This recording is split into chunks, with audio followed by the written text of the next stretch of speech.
شروع اللہ کے نام سے جو بڑا مہربان نہایت رحم والا ہے۔ نون قلم کی اور جو اہل قلم لکھتے ہیں اس کی قسم کہ اے محمد صلی اللہ علیہ وآلہ وسلم تم اپنے پروردگار کے فضل سے دیوانے نہیں ہو، اور تمہارے لیے بے انتہا اجر ہے، اور تمہارے اخلاق بڑے عالی ہیں۔ سو ان قریب تم بھی دیکھ لوگے اور یہ کافر بھی دیکھ لیں گے کہ تم میں سے کون دیوانہ ہے۔ تمہارا پروردگار اس کو بھی خوب جانتا ہے جو اس کے رستے سے بھٹک گیا، اور ان کو بھی خوب جانتا ہے جو سیدھے رستے پر چل رہے ہیں۔ تو تم جھٹلانے والوں کا کہا نہ ماننا۔ یہ لوگ چاہتے ہیں کہ تم نرمی اختیار کرو تو یہ بھی نرم ہو جائیں، اور کسی ایسے شخص کے کہے میں نہ آ جانا جو بہت قسمیں کھانے والا ذلیل اوقات ہے، طعن آمیز اشارتیں کرنے والا، چغلیاں لیے پھرنے والا، مال میں بخل کرنے والا، حد سے بڑھا ہوا بدکار، سخت خو اور اس کے علاوہ بدذات ہے، اس سبب سے کہ مال اور بیٹے رکھتا ہے۔ جب اس کو ہماری آیتیں پڑھ کر سنائی جاتی ہیں تو کہتا ہے کہ یہ اگلے لوگوں کے افسانے ہیں، ہم ان قریب اس کی ناک پر داغ لگائیں گے۔ ہم نے ان لوگوں کی اسی طرح آزمائش کی ہے جس طرح باغ والوں کی آزمائش کی تھی، جب انہوں نے قسمیں کھا کھا کر کہا کہ صبح ہوتے ہوتے ہم اس کا میوہ توڑ لیں گے، اور انشاءاللہ نہ کہا۔ سو وہ ابھی سو ہی رہے تھے کہ تمہارے پروردگار کی طرف سے راتوں رات اس پر ایک آفت پھر گئی، تو وہ ایسا ہو گیا جیسے کٹی ہوئی کھیتی۔ جب صبح ہوئی تو وہ لوگ ایک دوسرے کو پکارنے لگے کہ اگر تم کو کاٹنا ہے تو اپنی کھیتی پر سویرے ہی جا پہنچو۔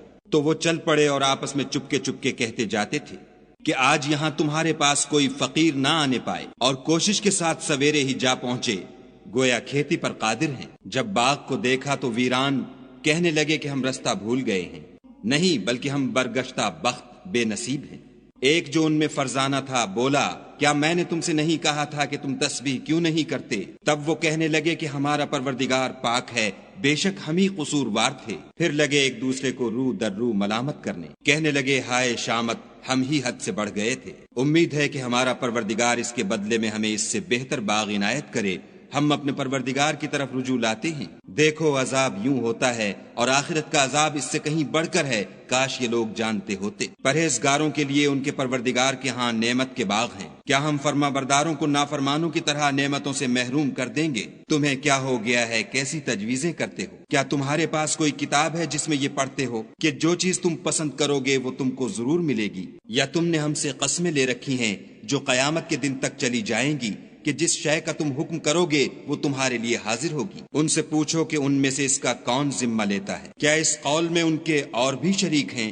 اگر یہ سچے ہیں تو اپنے شریکوں کو لا سامنے کریں۔ جس دن پنڈلی سے کپڑا اٹھا دیا جائے گا اور کفار سجدے کے لیے بلائے جائیں گے تو وہ سجدہ نہ کر سکیں گے، ان کی آنکھیں جھکی ہوئی ہوں گی اور ان پر ذلت چھا رہی ہوگی، حالانکہ پہلے اس وقت سجدے کے لیے بلائے جاتے تھے جبکہ صحیح و سالم تھے۔ تو مجھ کو اس کلام کے جھٹلانے والوں سے سمجھ لینے دو، ہم ان کو آہستہ آہستہ ایسے طریق سے پکڑیں گے کہ ان کو خبر بھی نہ ہوگی، اور میں ان کو مہلت دیے جاتا ہوں، میری تدبیر قوی ہے۔ کیا تم ان سے کچھ اجر مانگتے ہو کہ ان پر تاوان کا بوجھ پڑ رہا ہے، یا ان کے پاس غیب کی خبر ہے کہ اسے لکھے جاتے ہیں؟ تو اپنے پروردگار کے حکم کے انتظار میں صبر کیے رہو، اور مچھلی کا لقمہ ہونے والے یونس کی طرح نہ ہونا کہ انہوں نے خدا کو پکارا اور وہ غم و غصے میں بھرے ہوئے تھے۔ اگر تمہارے پروردگار کی مہربانی ان کی یاوری نہ کرتی تو وہ چٹیل میدان میں ڈال دیے جاتے اور ان کا حال ابتر ہو جاتا۔ پھر پروردگار نے ان کو برگزیدہ کر کے نیکوکاروں میں کر لیا، اور کافر جب یہ نصیحت کی کتاب سنتے ہیں تو یوں لگتے ہیں کہ تم کو اپنی نگاہوں سے پھسلا دیں گے،